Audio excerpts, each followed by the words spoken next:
Okay, trying something new today. I'm going to be doing a solo role-playing game, session 0 of a game called Forbidden Lands. I'm going to be using the Foundry Virtual Tabletop as my sort of play tool, so to speak. So rather than using pen and paper, I'll be using Foundry.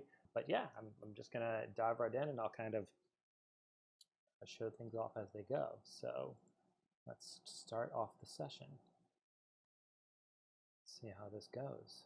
Okay, so here are the Forbidden Lands. So this is the map. This is the world map of what I've got going on right now. Now, Forbidden Lands is a quote-unquote survival fantasy role-playing game, and I'm not going to do too much intro. I'm going to kind of just jump right in. I'll show you. I guess I'll do a little quick overview of what I'm going to be working with here. So this that you're looking at here, this is the Foundry Virtual Tabletop. If you've worked with Fantasy Grounds or something like that, it's pretty similar, I guess. Relatively new. I've heavily customized my Forbidden Lands setup here. Right now I'm logged in as the Game Master. And what I'm going to be doing is a solo role-playing game. I'm going to be using a variety of sort of like game randomizers, Game Master emulators, random tables, and whatnot. The main one I'll be using is this thing called the Mythic Game Master emulator, which, delete this here. Sure, let's nuke that. So the Mythic GME is a commercial Game Master emulator. It's available in PDF form. It has a ton of tables I looked up in a lot of different ways. What I've basically done for myself is imported that whole thing into Foundry. So super copyrighted, not able to share it at the moment or anything like that. But I can start to show a little bit about what's going on here. So let's see. So let's start a new adventure. We're going to call this pilot episode. That's called Forbidden Lands pilot episode. We'll just create that and load it up, and then we'll kind of move it off to the side. Other things I've got set up in here, I've got a lot of the PDFs for Forbidden Lands, so I've got them easily accessible. So I've got the player's handbook. So I'll look at all the different stuff in your adventurer modules or anything like that. Or if I want to go to I want to learn about combat, which I'm sure I'm going to be needing it. Just kind of jump to that. So the PDFs are all kind of available in here right now. Looked all that stuff up. And in fact, the thing I will be using is this Legend and Adventurers thing, because that is how I'm going to be creating my character today. I'm going to be rolling quite a bit of this up. Let's hide this off. I don't really need this index right now. So yeah, let's get started right in. Let's create my character. Let's find out who I'm going to be playing in these solo adventures. Can I move this over? There we go. Okay, cool. So I need to figure out who my character is, and I want to randomize a lot of this. I'm not 100% sure that I'm going to get something that I really love. There's maybe only a couple things that I really don't want to do, and I'll probably, I'll find out. The other day I rolled up a character on this, and I ended up with probably the perfect character to play, but it wasn't on stream, so it didn't count. So I'm going to roll this character up today. Let's see. So I need to roll.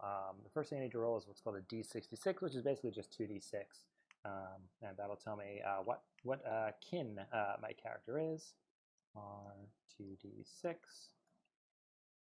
and I'll go top to bottom 5-4. Or actually, let's use this 5-4. Okay, so I rolled a 54. That's an orc. Okay, so I'm going to be playing an orc. I'm actually okay with that. It's kind of interesting. All these races that are here, for the most part, they all kind of just hate each other. They hate each other on sight for various reasons and history and whatnot in this setting. Orcs themselves, kind of especially.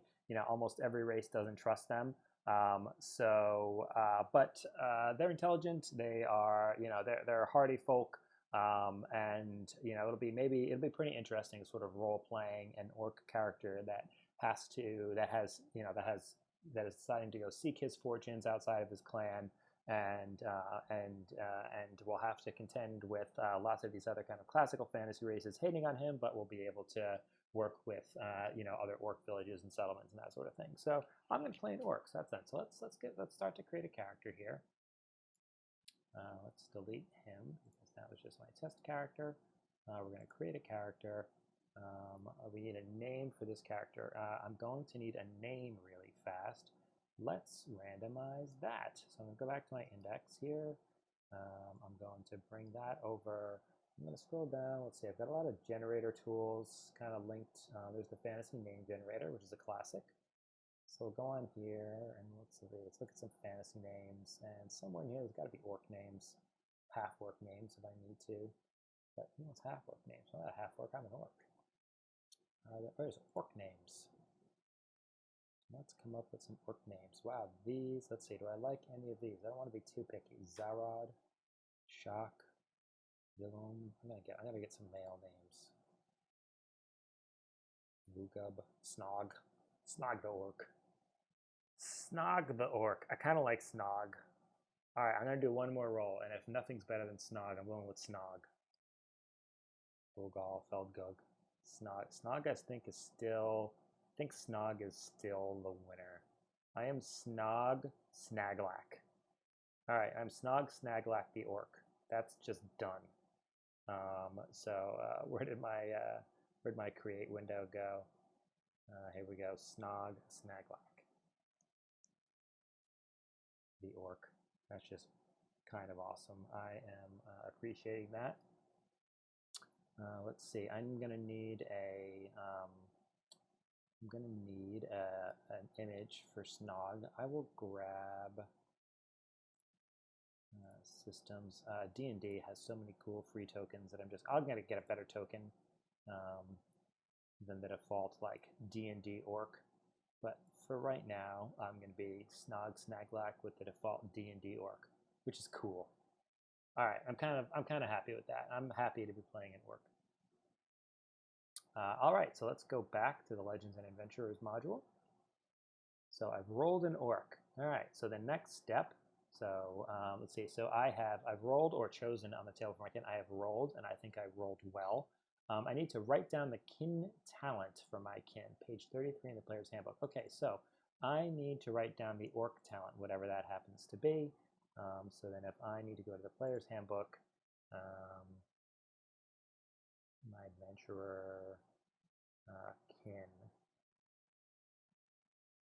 And let's see what the orcs get. Blah, blah, blah. Scroll down through all these other wolfkin would have been cool. But orcs. Let's see. So orcs, they have the key attribute of strength. Their kin talent is unbreakable, right? Typical professions, they don't matter. It's all going to be random. Oh, there were some names here I could have gone with. But I still like Snog Snaglak. I think it just beats all of these names that are sitting right here. Okay, so key attribute is strength. I'll remember that because that just lets me, if I want to, level my strength up pretty high, although I don't expect that I will. My kin talent is unbreakable. So what is unbreakable? I don't actually know. If I just click on this, will it just skip to the next page? I think it does, or does it open another copy of it? I'll find out in a second. The orc talent is unbreakable. The orcs are created to serve, their bodies are strong, and they're very resilient when it comes to pain and punishment. When I am broken by any kind of damage, which means any of my attributes gets taken down to 0, I can spell willpower points to immediately get back on my feet. For every point I spend, I get a point back in my broken attributes. So that's cool. So my willpower is this resource that you kind of build up and then you sort of unleash to power various feats that you use. Wizards or magicians or sorcerers, whatever they're called, they need it they need a lot of it. Most other characters, they don't need it quite a bit, but for me, it just functions as kind of like extra hit points, which is cool. So I am unbreakable. So let's see here. Oh yeah, it opened another copy. I'll see if I can't patch that up later. I'm going to close this. I'm going to add the unbreakable talent.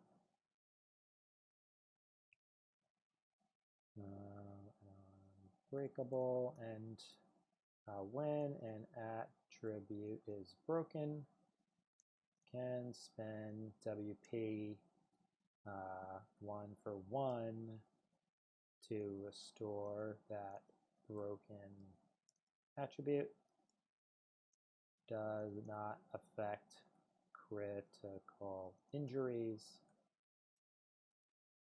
So I'll still get those. That's okay. I'll copy and paste like the real. I probably could have just copied and pasted the definition in, but for now this is good enough.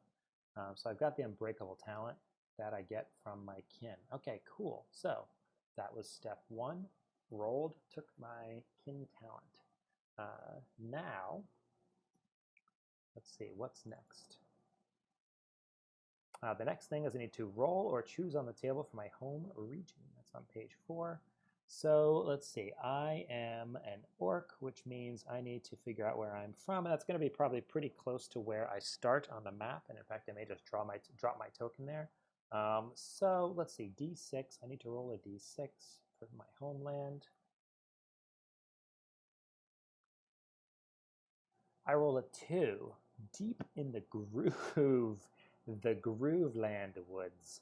Okay, I am from the Grooveland Woods. I'm going to track that just in my bio, or just put that as a note.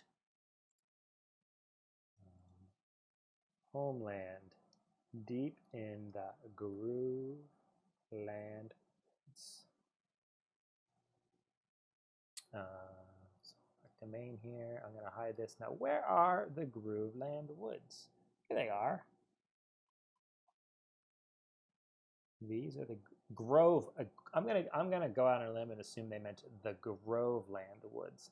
So I am from deep in the Groveland Woods. So what I am going to do is I'm going to drag myself, and let's assume. So let's see. So what do we have in the Groveland Woods? You know, there's an adventure site. As of yet, there's kind of there are actually 2 adventure sites around here. That's kind of interesting. I don't want to start right next to any of those things, even though they're all kind of randomly generated anyway. I'm going to drop myself right here, though, kind of deep. Now, where I actually decide to start playing may be somewhere different, but for now, let's just put myself deep in the Groveland Woods. And in fact, I actually don't like that token's kind of big for this, so I'm going to open myself up. I'm going to edit my token size to be a little smaller. That's actually image, and I'm going to lower my scale to like 0.7 maybe. And then when I drag him out there, yeah, he's going to be a little smaller on this map. You know, I think that's fine. I just want to be able to see a little bit more around him. All right, so there's Snog Snaglak, and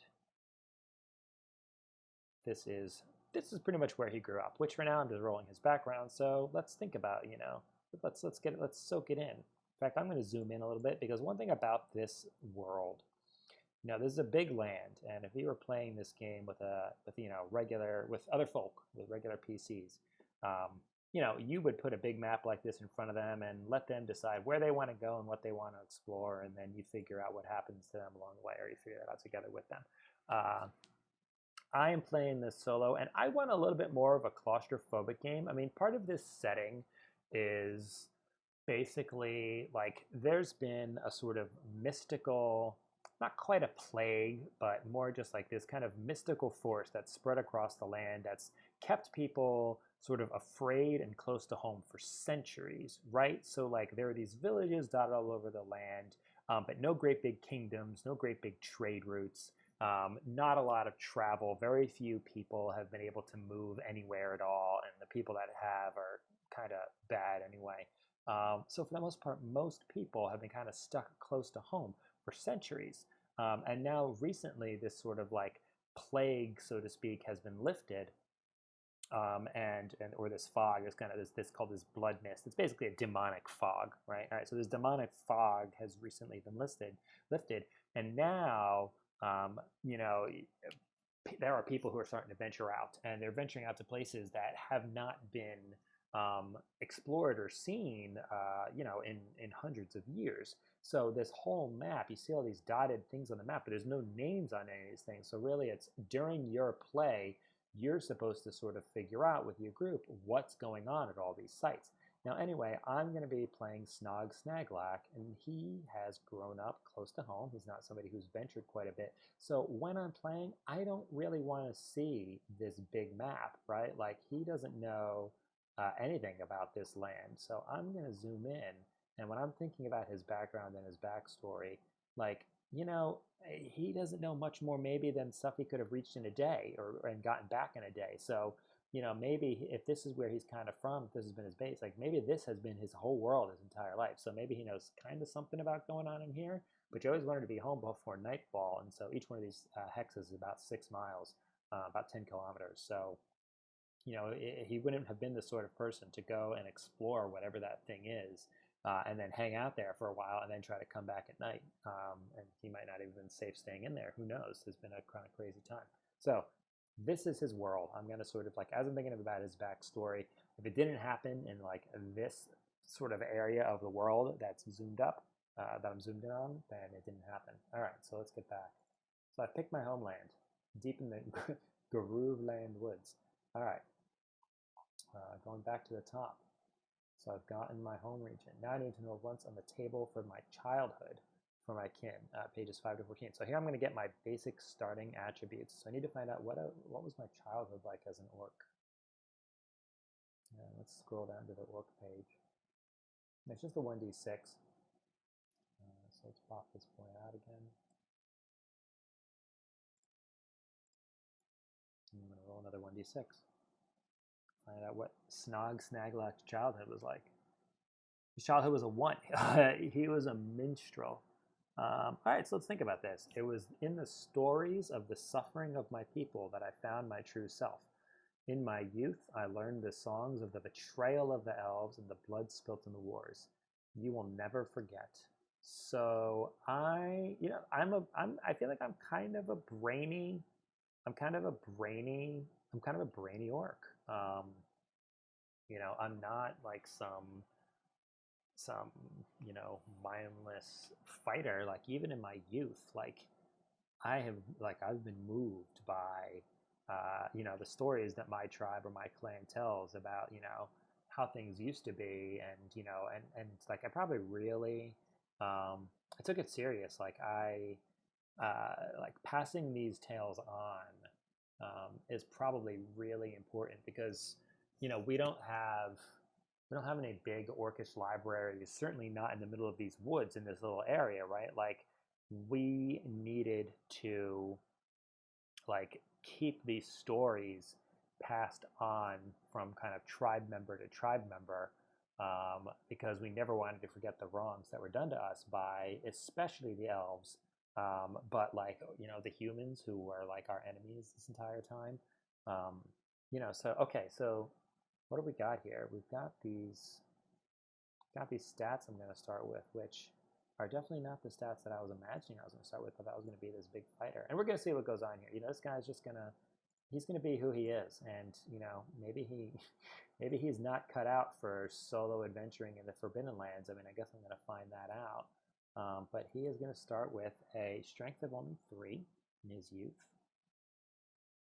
His agility is also going to be a 3 out of 3. His wits are a 4. Yeah, he's a smart guy.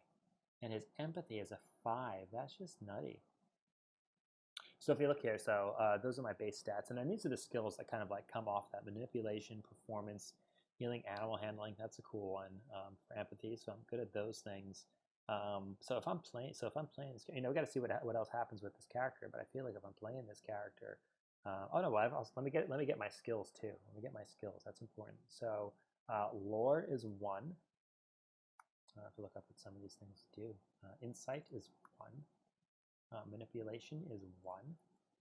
Performance is 3. Now performance is kind of a rough one because it's definitely stronger, I think, in a party.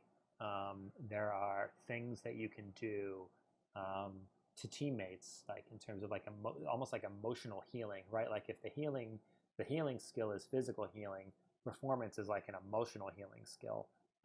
And if you look at these stats, strength, agility, wits, empathy, you can pretty much take damage on any of these tracks. And any one of these tracks, like if they get knocked down to 0, you might not die, but you're going to suffer. And so, yeah, so performance would be like a healing of those things. So, but physically, Snaglock is not crushing it yet, not in terms of skills or in terms of stats. So we're going to have to see what happens to him with the sort of rest of his build. But, you know, like, you know, he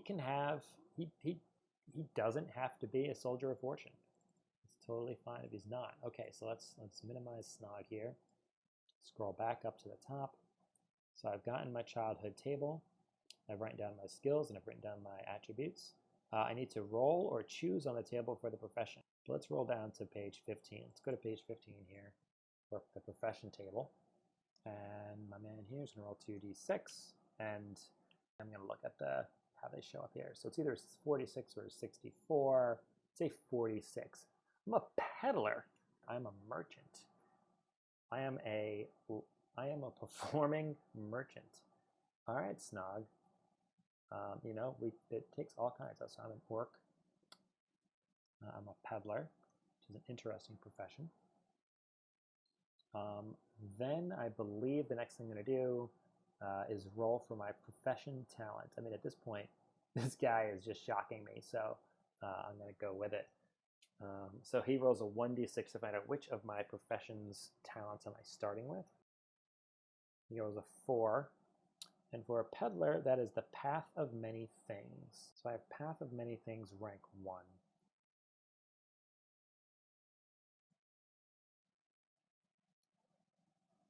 Now let's find out what that does. Talents, the peddler's talents. The path of many things. I carry a knapsack that contains a seemingly endless supply of stuff and knickknacks. The knapsack is a heavy item. Okay, well, yay. So me being weak, I'm already like dealing with weight. So I've got a knapsack. It is heavy, which basically means it counts as 2 inventory slots. And I don't have a whole lot of inventory slots. I'm not gonna lie. I'm gonna call it my peddler's knapsack, so I remember that it has like a point.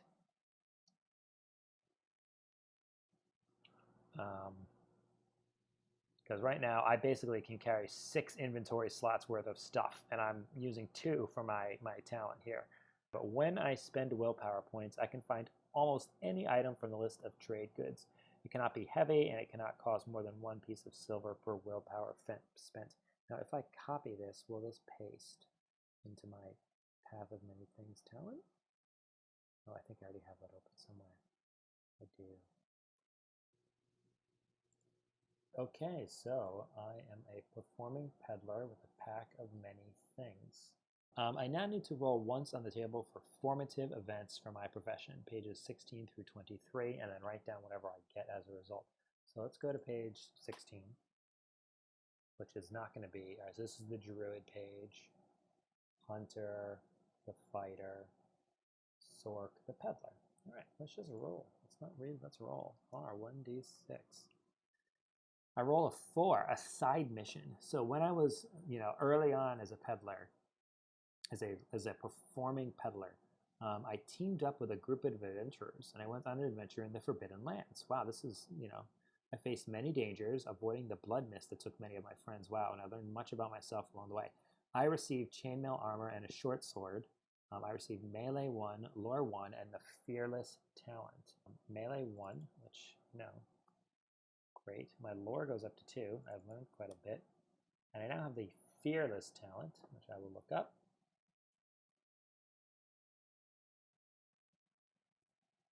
The fearless talent is a general talent. Okay, so let's go down and find fearless. Not even the horrors that lurk in the Forbidden Lands scare me. Rank 1. I can roll an incite roll as armor against fear attacks. Each success rolled eliminates 1 success rolled in the fear attack. The incite does not count as an action. So I basically have I have armor. I have armor against fear because I'm fearless, which I guess makes some sense. So let me copy that. I don't know that fearlessness is necessarily a virtue. Okay, I've also got a short sword and some chainmail armor. And so I think those things are going to be in gear. Although some of the weapon stats might actually be in the combat section. Let us find short sword.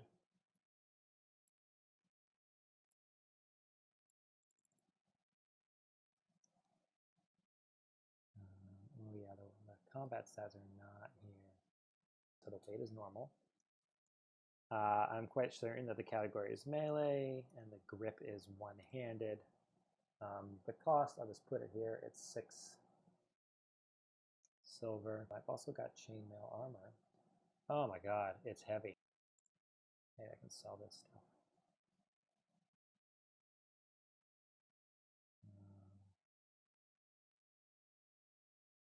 Weight is heavy.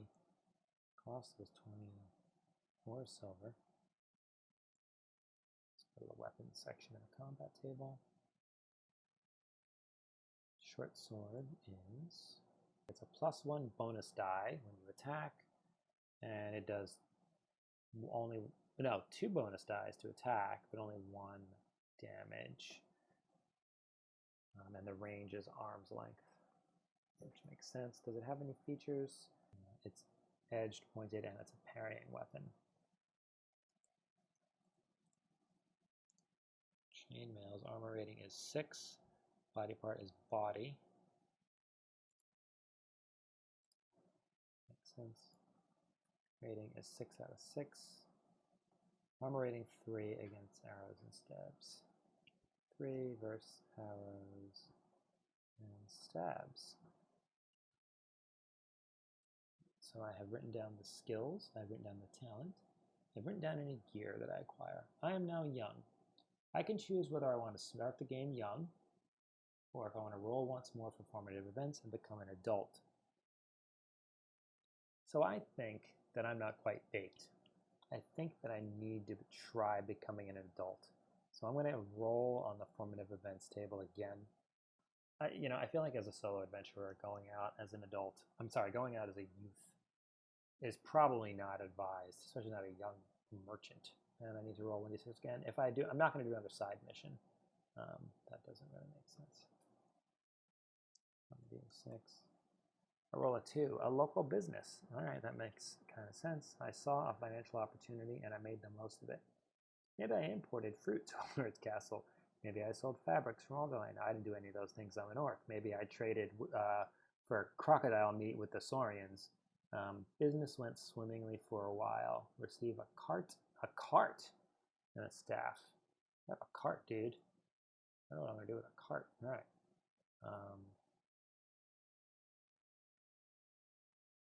So let's see, I got the lucky talent.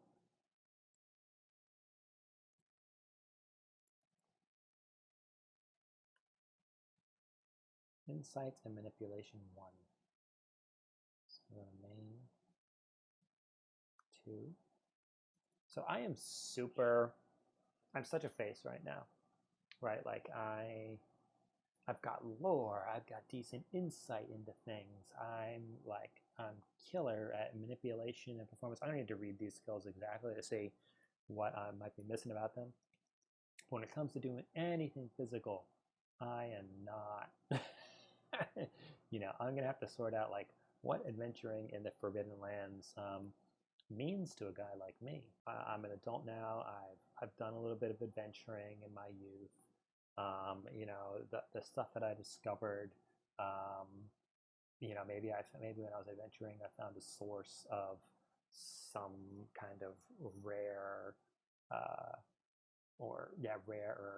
rare plant or source of food or something like that, and I sort of had a little mini secret 2-day trade route to go into gather the stuff and bringing it back and selling it, and making a tidy bit of money during that time.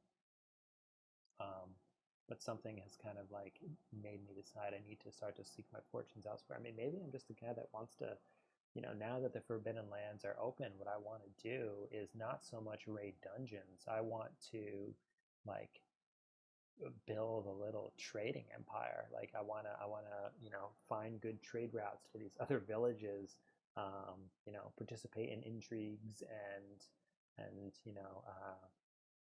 and sort of get the orcs, help build the economic strength of the orcs. Not edit my homeland before?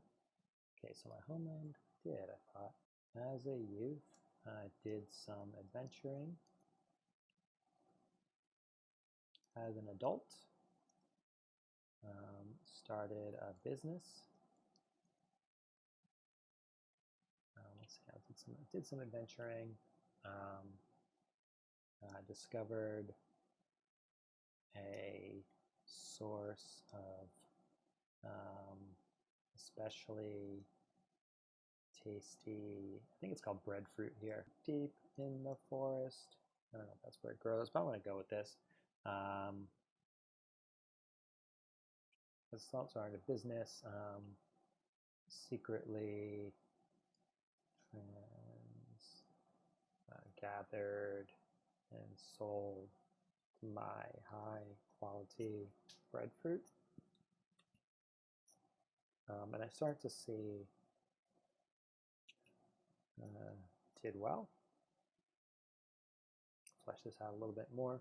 I start to see, and so like my broad goal, like I want to come up with a couple of things. I want to come up with a broad goal for this character, and I want to come up with a sort of like short-term, like inciting incident type goal. Like if you ever played Ironsworn, like it has that kind of notion that you're gonna have a background vow, and you're gonna have like a short-term goal that kind of like gets you to start moving in the game. You know, there's a couple things I want to have, right? I want to have, what does my character want? What is my character's flaw? What is his, what is his, what's his long-term goal? What's his short-term goal? I want to kind of get those things answered. Long-term goal, short-term goal. Let's call it my moral flaw. Don't know what that is yet. I'll try to sort some of that stuff out. But my long-term goal, I think, and this is going to be the sort of flavor of the campaign that I'm going on now, build trade routes between orc settlements, strengthen the political and economic power of the orcs so that, we can take revenge on our enemies when the time is right. I think he's kind of not necessarily ambitious, but I don't think he trusts other people to do this stuff successfully for him. Wants to be the economic power behind the orcish throne. That's what he wants to be. It's a moral flaw. Maybe it's pride. That's what I'm kind of feeling it right now.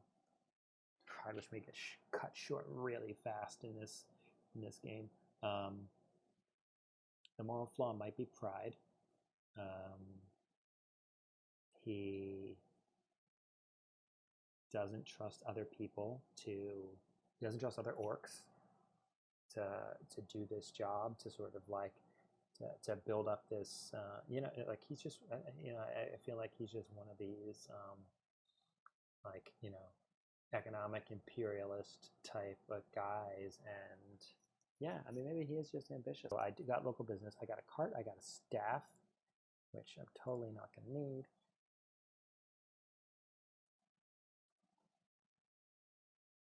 Staff is a two-handed +1/1 near blunt hook parrying, and it's super cheap. Two-handed, melee, two-handed, 1/1 near, as opposed to arm's length, normal. This costs 1 what? I'm not sure. So it's blunt. Oh, I missed it. It's blunt something parrying. Blunt hook parrying. I don't know if there's any rules for dumping some of your starting equipment for money, although I feel like I'm going to need to have to, and maybe just kind of rule that I get half my cash or something like that instead of the thing. Starting out with some money would be nice. So I've got a short sword, I've got a staff, and I've also got a cart. Now, does the cart, I don't have a horse, so I've got a cart but without a horse. Oh, did I add in, I added in lucky, but I didn't define what it is yet. I've got a whole bunch of stuff I've got to do. All right, let me do these things one at a time. So gear, cart, staff. I've got a cart. There's no horse to pull it though, dude.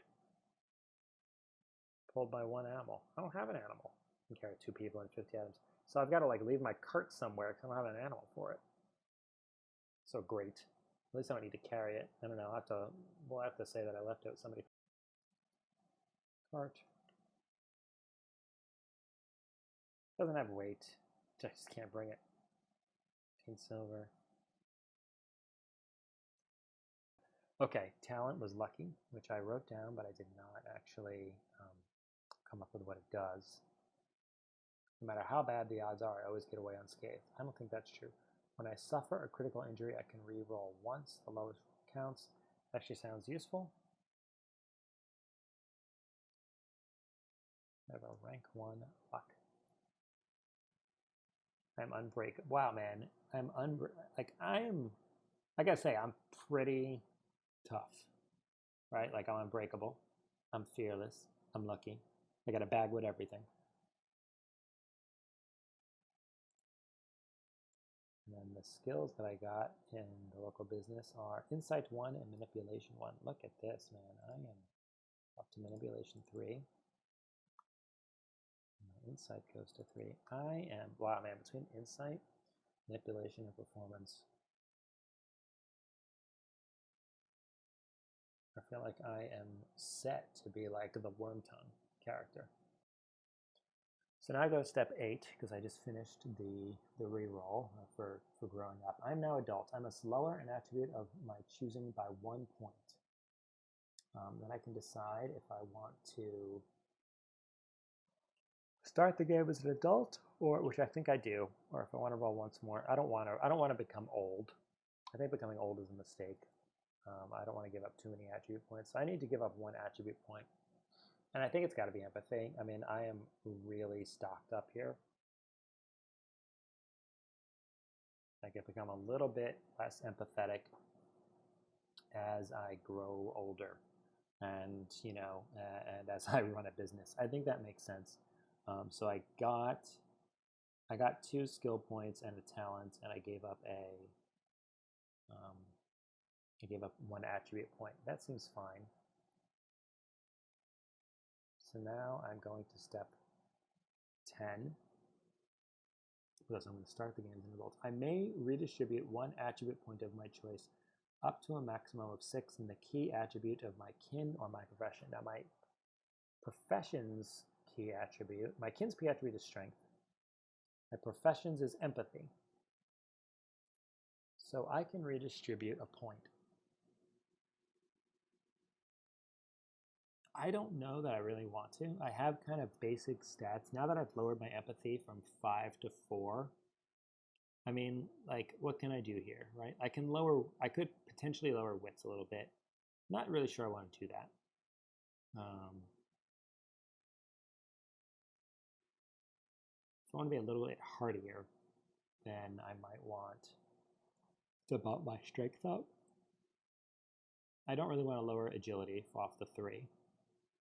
I don't have any move skills. So let's see here. So what's going to be rough? What's going to be really rough for me is, right, I don't have any survival. I don't have any scouting. So I definitely don't want to lower wits because I don't have those skills.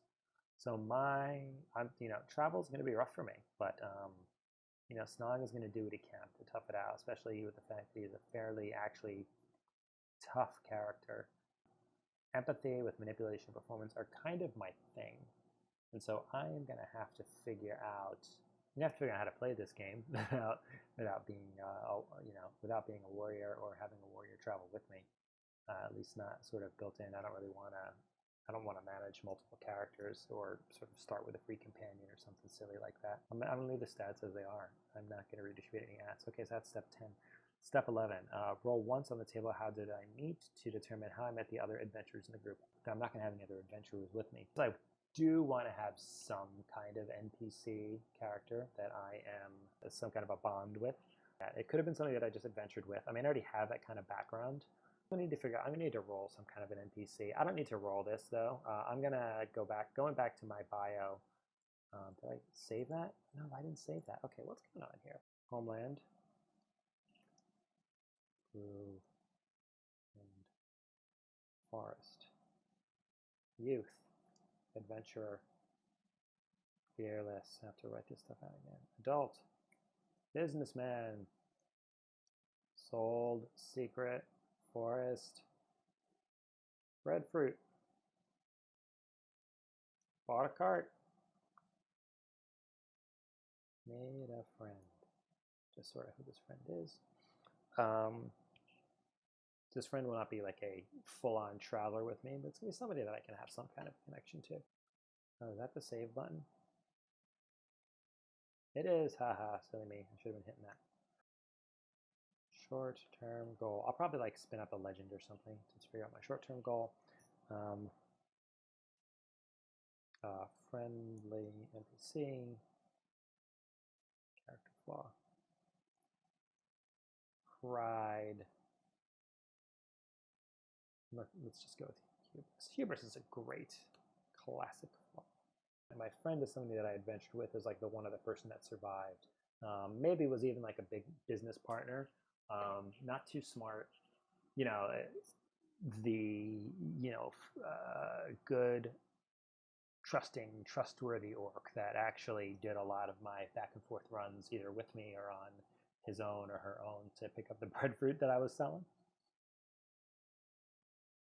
Yeah, I think it's like or she's like an orcish warrior. Orcs have mostly males by far in this setting. That's something that they're read at something that's like 8 to 1. So I'm gonna roll a 1d9, and if it's a 1, we're gonna say my friend is a female. It's a 9, so it's not. So I'm gonna need another orc name. Let's get myself another orc name here.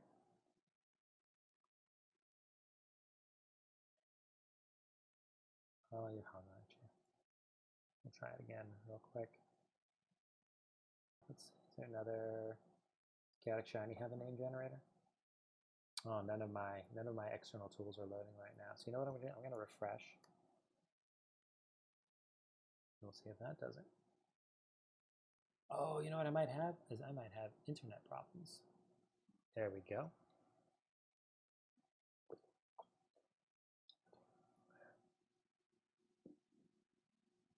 No, let's see. It's funny. I mean, I'm saying I have internet problems, and yet my stream seems to be going okay. But something funky about the internet at this place that I'm staying at. My other computer. Yeah, see, that one's working fine. It's like it's not even just the internet. It's like just the Wi-Fi. Yeah, see, that network just died. Zilug Mole. That sounds like a good friend name. We'll go with that. Edit. Zilug Mole. The orc fighter. And let's get some my impressions of his character. Let's roll up an NPC.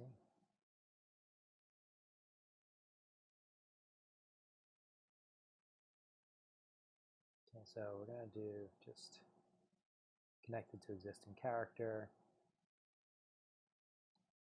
Zilug Mole. He's an NPC. Connected to me, so his identity. So we're going to submit. We're going to save Zilug.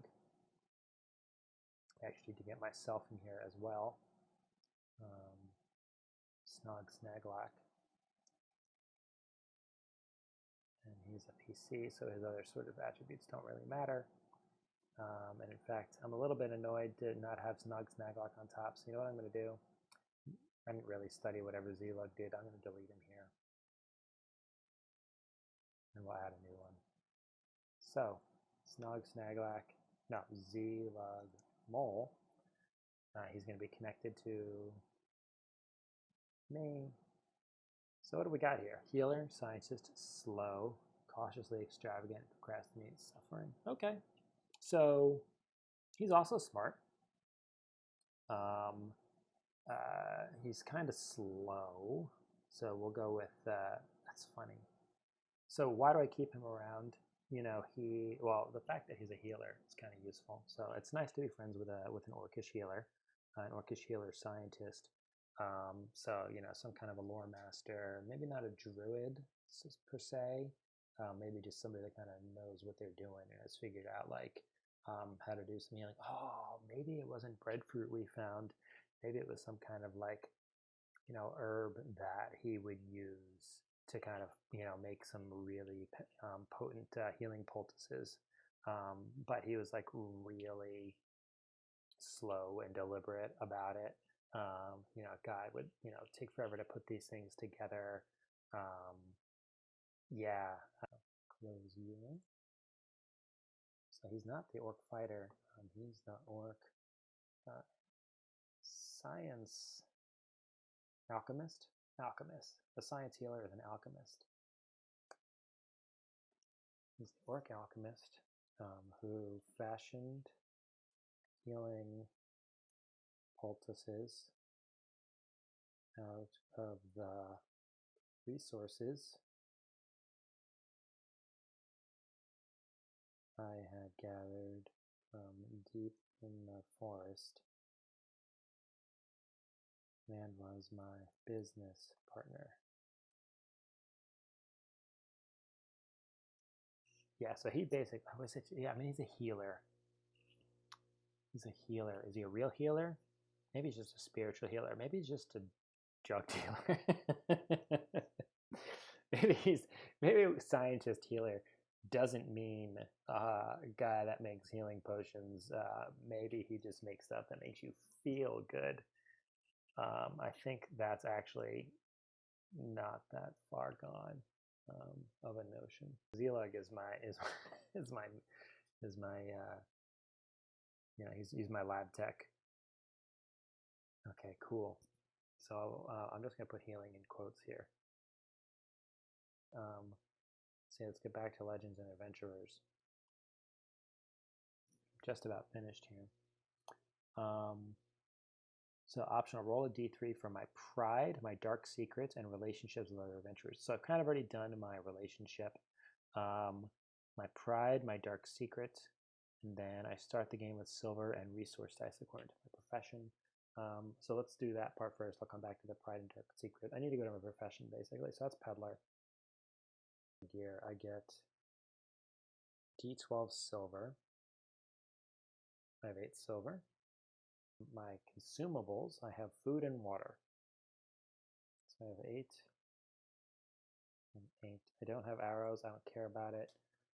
You know, torches I may need to buy at some point. But again, I don't really see myself as a dungeon delver. I think I'm an above ground adventurer. I get a knife, 3 items of my choice from the list of trade goods. I'm so swamped on stuff. So let's see. So I'm going to get a knife. It's a one-handed 1/1 arm light pointed. Like it's just straight up worse than my. Oh, it's light. So light is not a terrible thing. We'll see what else I end up with. I mean, a knife is not awful. So I get a knife and I get 3 trade goods. And so I'm going to get 3 more items from list of trade goods. In addition, I have 1, 2 and a half, 3, 4 and a half, 5, 6 and a half. So I'm already a half of a thing over, and I get 3 more trade goods. Now I might just drop the staff. That's easy enough. I don't really need a staff. Staff's kind of cool, but I don't need it. Short sword is probably a perfectly adequate weapon to carry. Staff is not really worth any money. So let's just drop that. I don't know that I like. So this puts me at 1, 2. The cart I'm not counting as, I'm not bringing the cart with me, so I'm not worried about carrying it. Yeah, in fact, you know what? The cart and the staff, those were things that I got on my second roll, and I feel like I already had enough equipment on the first. I'm just going to get rid of it. It's not really yeah, I'm doing it. It's done. Look at that. So, and now I'm at 1.5, 2, 3, 4, 5.5 weight. So I have enough weight for only another 1 more small item to be carried with me. And then anything else I can't really carry. But my peddler's knapsack can pretty much have anything. I don't technically need a knife, but I kind of want to have a knife in case something happened to my short sword. Having only 1 weapon, I'm not 100% sure how safe that is. So I'm going to get 1 more thing that is light. So something light that is useful but not cheap. Oh, I can take all the tiny stuff that I want. Well, I'll definitely take tiny things because I get 3 items, and tiny stuff basically doesn't count for anything. A flute. I'm a good performer. That's 1 item. Yeah, I'm going to take some chalk and tallow candle, I guess.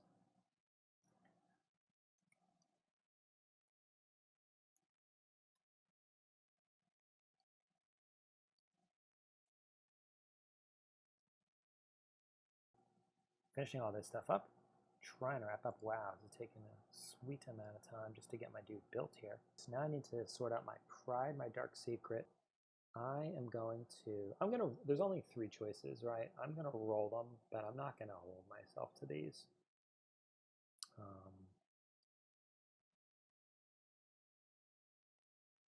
So my pride, a pride is a thing that your character believes that they're good at. And in fact, if they fail a roll that relates to their pride, they have the option of taking a reroll, and in fact, they can take that reroll with a bonus. The downside to that is that if they fail again, even after that reroll with a bonus, they actually lose that pride straight up, and then they have to play the remainder of that session plus 1 entire new session without any kind of pride at all. And then at the end of that second session, they're able to come up with a new pride. Pride can really be sort of anything. These are just decent starting prides. I have honest eyes. I can make anyone trust you, which they really sound like the same prides to me. Like mechanically, they're going to be the same. They're going to come up in the same ways. Or when I catch the scent of gold, nothing can stop my pursuit of it. I am going to go with, I have the pride that I can make anybody trust me. I think that's fair. I can make anybody trust me, no matter what kin they are. I'm going all in. I'm just a trustworthy orc. Now, Dark Secret is more of just a backstory problem. My Dark Secret, I owe silver to a powerful individual, a lot of silver. I conned a Rust brother, and now they are bent on revenge. Rust brothers are like this cult.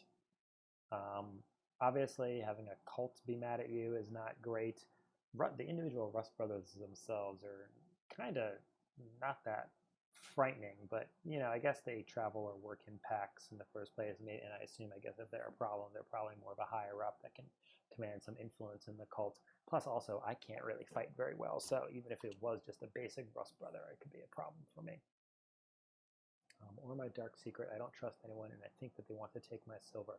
And so the way the Dark Secret comes up mechanically, I think, is that if I play to it in game, I get experience. I get an experience point at the end of the session. So do any of these work? I owe silver to a powerful individual, a lot of silver. Conned a Rust brother, and now they are bent on revenge. I think there's a decent chance that it's that. Conned a Rust brother, and now they are bent on revenge. I'm going to come up with the details of what that was. Let me take a look. Let me roll on Mythic again to get a little bit more about the details of what happened there. Let's do an action detail. That's a weird one. Disfavors NPC, Xylog Mole, imitate weather. So what was the con? What was the thing that I did? Did something. I did something that put Xylog at risk, which doesn't really surprise me. Probably this stuff, this poultice that I'm trading. I mean, I could see if it's good enough, if Xylog's stuff is good, I could see Rust Brothers wanting to deal with me. Imitate weather. So something was faked. So imitate weather. So I gave him a bad batch. Like, yeah, that's pretty easy. I got together. We put together. We're making these healing poultices. These poultices are made out of some kind of a plant that grows deep in the Groveland forest, it's a finicky plant, whatever it is. We had a batch that had spoiled or whatever because it was too hot one summer, and we were going to lose it anyway. But what we basically figured we were going to do is we were going to sell it to the Rust Brothers. How in the world we got them to deal with us at all? It has to be by some sort of reputation of my trade, I guess, or something that my settlement was well known for. And the Rust Brothers were like this group that actually could travel through the blood mist, through that demon fog that I was talking about. So it isn't entirely a surprise that they would have traveled to do dealing with us, because they are fairly brave. And I sold them the poultices that didn't really work, and I got Xylug to sort of fake preparing this stuff using his kind of alchemy skills to make it look like this was top quality stuff that had grown on the sun-swept hills of the deep Groveland forest, when in fact these things were total junk. I had Xylug prepare some poultice out of subpar. I need to come up with a name for this plant. Let's just get some kind of inspiration. Keep this thing open. Deliberately lovely. It's got to have a really nice, deliberately lovely sound.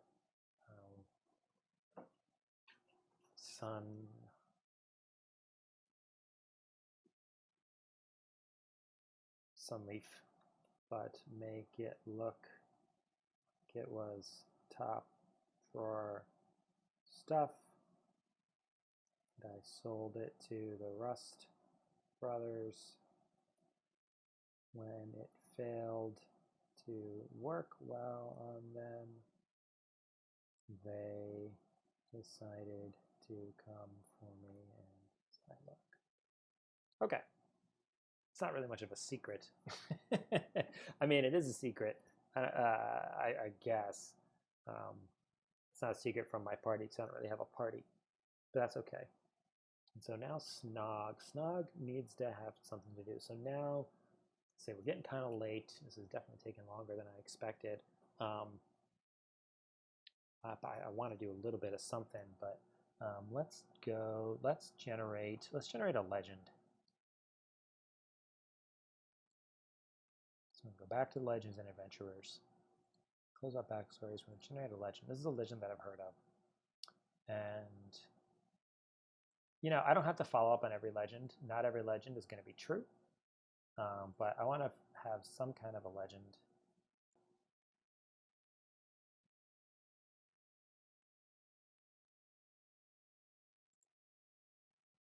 Now, and there's a generator that'll do this stuff kind of for you, but I like rolling these things. So let's hear about this legend, and let's try to figure out why it's gotten Snog moving. And I rolled a 6 and a 2. So in the Age of the Blood Mist, so I write this down, a long time ago in the Age of the Blood Mist, which wasn't that long ago, could be 5 years ago, there was a 65. There was an evil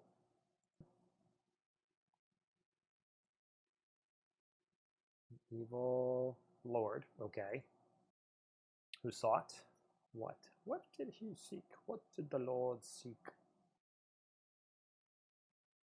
1-1. A weapon. He sought a weapon. Like they do. Because of, I swear to God, if it's because of love.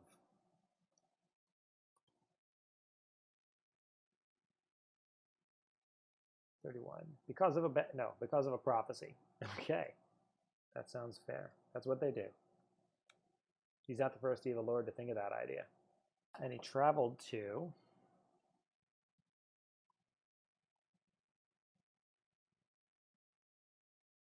a tower located, oh, this is just 1d6. Located close by. Travel to a tower located close by. In some, I mean, I kind of want to just say mountains because that's where I've got a tower located close by. But close by, yeah, could mean anything. Let's see what I get. I might just change it to mountains if the map just doesn't agree with me at all.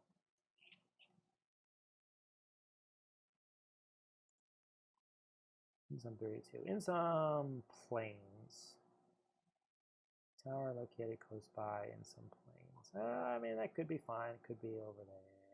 I could just go looking for plains to the north or to the east. There's a tower a little bit far away. I mean, these things that are just like, these things are still just like 12, 24. You know, it's like 40 miles away. That's a hike. That's not all that close by. That's a few days. I mean, any part of plains, if I heard about this legend in the middle of my land, long thing. So I'm going to, but again, not everything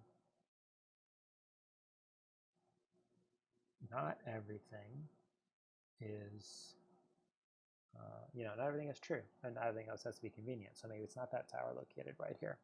But that's fine too. And so in some plains in the direction of, as a D8, in the northwest. As the legend goes, it is said that he or she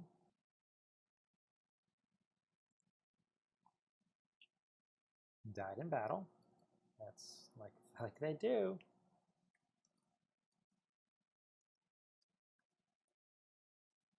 Is this a male or a female?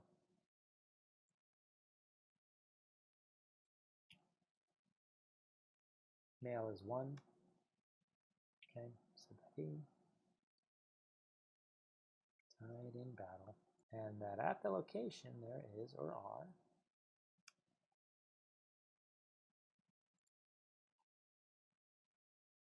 a large treasure. Well, that would be helpful. But also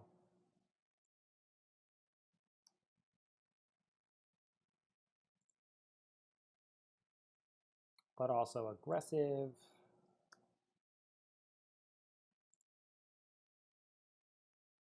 slave traders. That's amazing.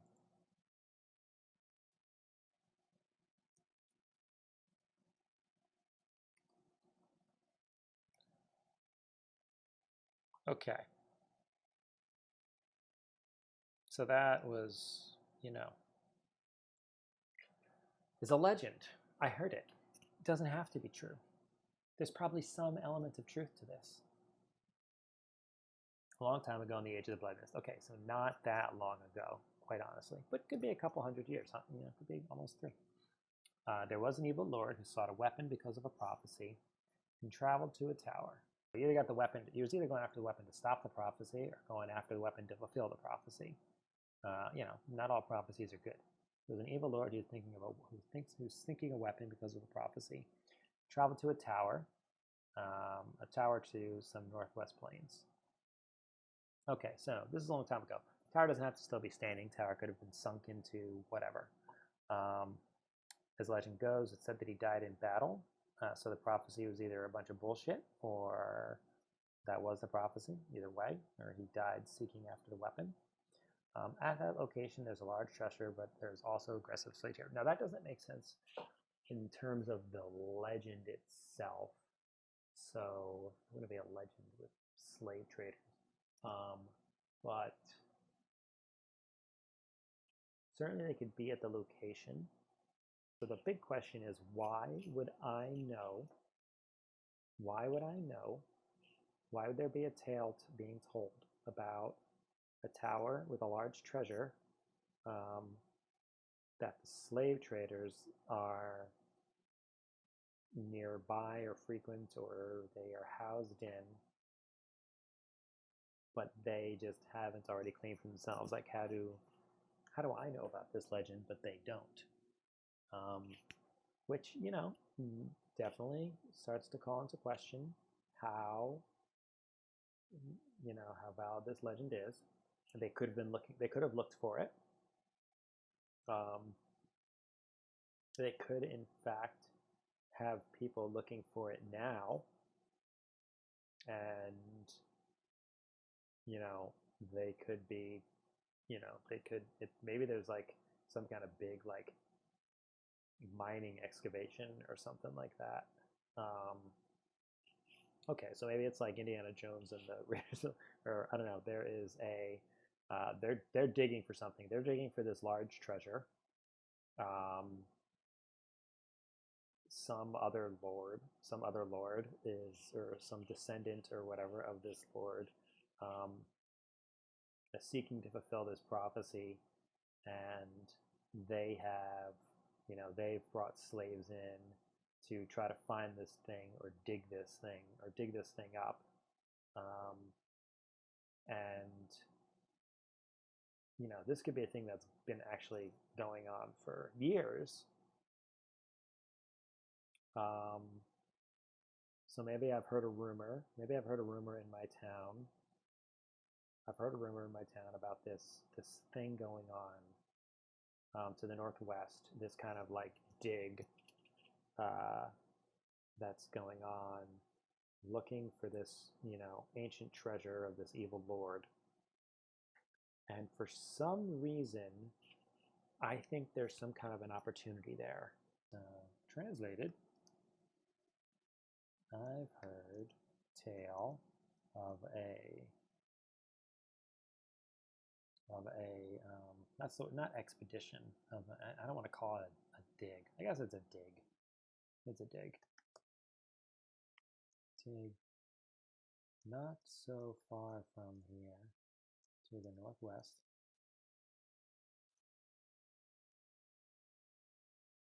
Where some unsavory characters have enslaved locals in an effort to find some ancient evil lords. I'm going to ask the fate chart if this is a human. Probably a human. This sounds like some human bullshit. Yeah, find some ancient. So, treasure trove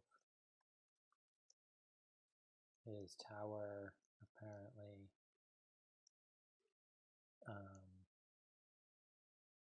Was torn, was brought down, brought to ruin, burying his treasure deep within. It's very conceivable that some orcs have been enslaved. Has he enslaved orcs? I think it's likely. Yep. Well, I think so. Yes, he has enslaved orcs. Or they have enslaved orcs. It's probably not like my tribe or my clan. Otherwise, I would assume that like my clan would already be in arms against them. They've been at this for a while, but haven't successfully found anything yet. Who even knows if it's there? The treasure? The Lord. Still don't think my generators are working right now. Oh, here we go. Fantasy names. Sounds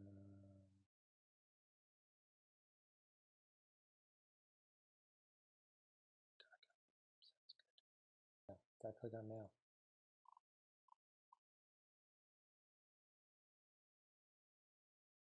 Lord Zekmad. Okay.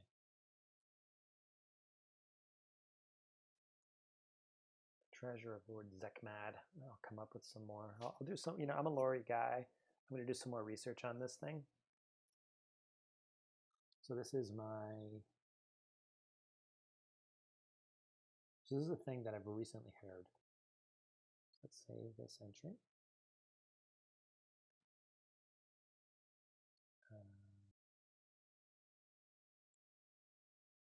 So I say I learned about this right here. And so I know that it's from the northwest from here. So if I want to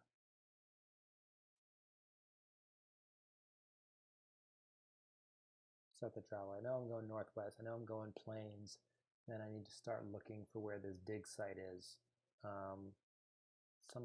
Some other orc came to my town and just shared this tale. Like I've heard the tale. I'm a lore master, right? And this is not a thing that happens so far away. So I've heard the tale of this legend, but the fact that there's this activity going on nearby is interesting to me for some reason, and I need to sort out why. And so I'm gonna sort that. I'm gonna do a little bit of a motivation thinking for next time, but yeah, I think this has been a bit longer of a session than I expected, but I think that this is where we're gonna call it for tonight. So I've got my character prepared. I've got a legend. I've got a little bit of a backstory for him. I've got some motivation. I need to think a little bit about his appearance, update his icon a little bit here, figure out a little bit more about how I want to tackle this.